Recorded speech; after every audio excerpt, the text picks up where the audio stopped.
Hello दोस्तों, तो आज हम बात करने वाले हैं 2010 में रिलीज हुई horror mystery movie a nightmare on elm street के बारे में। यह मूवी एक रीबूट मूवी है, इसलिए इसका पिछली मूवी से कोई कनेक्शन नहीं है। और इस मूवी के डायरेक्टर है सैमुअल बायर और इसमें मुख्य भूमिका में है जैकी अर्ल हेली, रूनी मारा, कायल गार्नर इत्यादि। आगे बढ़ने से पहले आपसे एक छोटी सी रिक्वेस्ट है, अगर आपको ये वीडियो पसंद आता है तो इस वीडियो को लाइक और चैनल को सब्सक्राइब जरूर कीजिएगा। और अगर आपको और भी मूवीज के बारे में जानना है तो आप चैनल के प्लेलिस्ट में जाकर और भी वीडियो देख सकते हैं।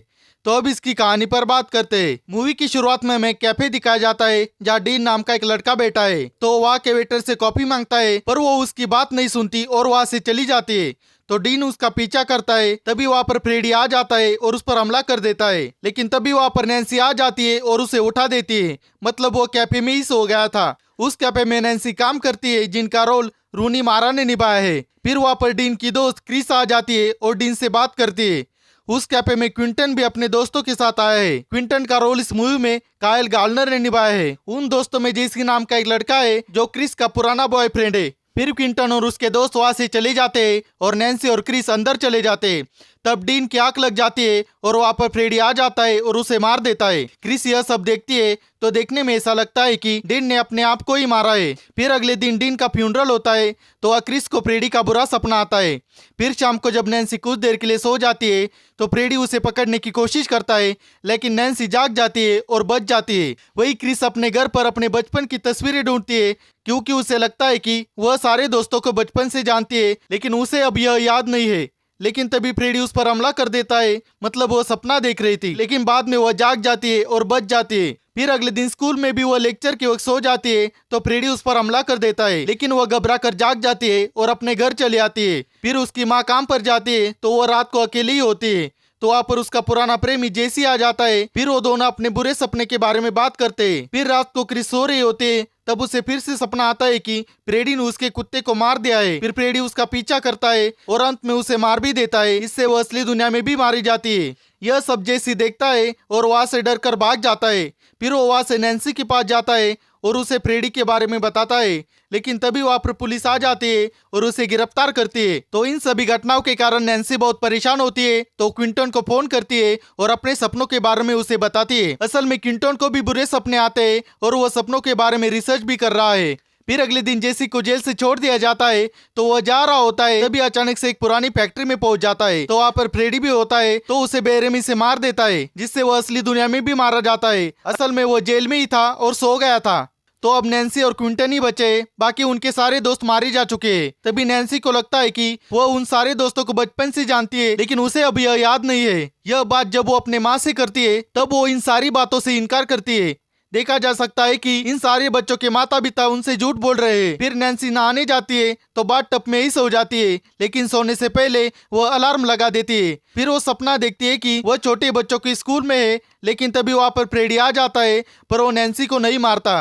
तभी अलार्म बज जाता है और नैन्सी जाग जाती है। फिर अगले दिन जब क्विंटन नैन्सी के घर आता है तो वो घर में छानबीन करते हैं तो उन्हें उनके बचपन की तस्वीर मिलती है जिसमें उनके सारे दोस्त एक साथ होते हैं। तो वो इस बारे में अपने माँ से पूछती है, तब वो बताती है कि नैन्सी और उसके सारे दोस्त बचपन में एक ही स्कूल में पढ़ा करते थे। वहाँ पर एक आदमी था जो माली का काम करता था और जिसका नाम था फ्रेडी क्रूगर, और वह स्कूल के बेसमेंट में ही रहता था। वो दिन भर बच्चों के साथ खेलता था, खासकर नैन्सी को वो बहुत पसंद करता था। पर बाद में उन बच्चों के माता पिता को पता चला कि फ्रेडी बच्चों का शोषण कर रहा था। उन बच्चों के शरीर पर खरोच के निशान भी थे। इससे उन बच्चों के माता पिता बहुत गुस्से में आ जाता है और फ्रेडी को मारने के लिए जाते हैं। तो फ्रेडी भागते हुए एक बॉयलर रूम में छुप जाता है, तो वहाँ पर सारे मिलकर उसे वहीं पर जला देते हैं। फिर अगले दिन स्कूल में क्विंटन जब स्विमिंग कर रहा होता है तब उसे यह सब घटनाएं दिखाई देती है कि उसके माता पिताओं ने कैसे फ्रेडी को मारा था। वही दूसरी तरफ नैन्सी तस्वीर में दिखाए गए बाकी बच्चों को ढूंढने की कोशिश करती है तो उसे पता चलता है कि सारे मारे जा चुके हैं। फिर नैन्सी और क्विंटन उस स्कूल को ढूंढने के लिए जाते हैं, क्योंकि उन्हें लगता है कि इन सब का जवाब वही मिलेगा।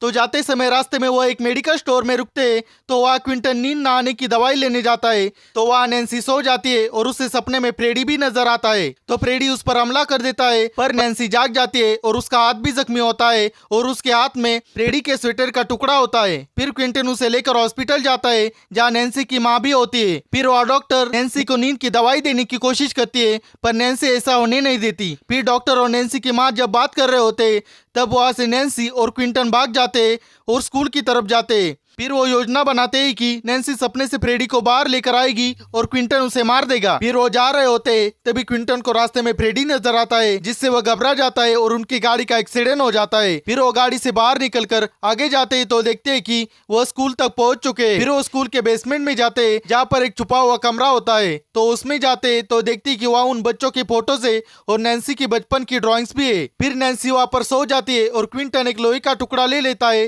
ताकि वो फ्रेडी को मार सके, लेकिन बाद में वह भी सो जाता है। फिर सपने में फ्रेडी क्विंटन को पकड़ लेता है और उसे जख्मी कर देता है, लेकिन वहाँ पर नैन्सी आ जाती है और उसे बचा लेती है। तो फ्रेडी उसका पीछा करता है और उसे मारने की कोशिश करता है। तभी नैन्सी जाग जाती है और फ्रेडी को भी असली दुनिया में ले आती है। तो फ्रेडी उसे असली दुनिया में मारने की कोशिश करता है, लेकिन अंत में नैन्सी और क्विंटन मिलकर फ्रेडी को मार देते हैं और वहाँ पर आग लगा देते हैं। फिर वहाँ पर पुलिस और डॉक्टर आ जाते हैं, तो वहाँ उन्हें कोई लाश नहीं मिलती। फिर वे लोग नैन्सी और क्विंटन को लेकर हॉस्पिटल आते हैं। फिर घर पर नैन्सी जब अपनी माँ से बात कर रही होती है, तब वहाँ पर फ्रेडी आ जाता है और उसकी माँ को मार देता है और वहीं पर मूवी समाप्त हो जाती है। अब मेरे एक्सपीरियंस की बात करें तो वह अच्छा था, इसकी कहानी भी अच्छी थी। अब यह मूवी एक रिबूट मूवी है, तो इसकी कहानी इस सीरीज की पहली मूवी जैसी ही है, बस थोड़े से चेंजेस किए गए हैं जो कि अच्छे ही लगते हैं। अब इसकी डायरेक्शन की बात करें तो वह अच्छा था, इस मूवी में हॉरर अच्छे से दिखाया गया है। यह मूवी पिछली सारी मूवी से ज्यादा ब्रूटल लगती है। बस इसमें हम फ्रेडी के रूप में रॉबर्ट इंग्लैंड को मिस करते हैं, बाकी सारे कलाकारों के परफॉर्मेंस अच्छे हैं। तो आखिर में मैं बस इतना ही कहूंगा कि अगर आप अ नाइटमेयर ऑन एल्म स्ट्रीट को एक नए रूप में देखना चाहते हैं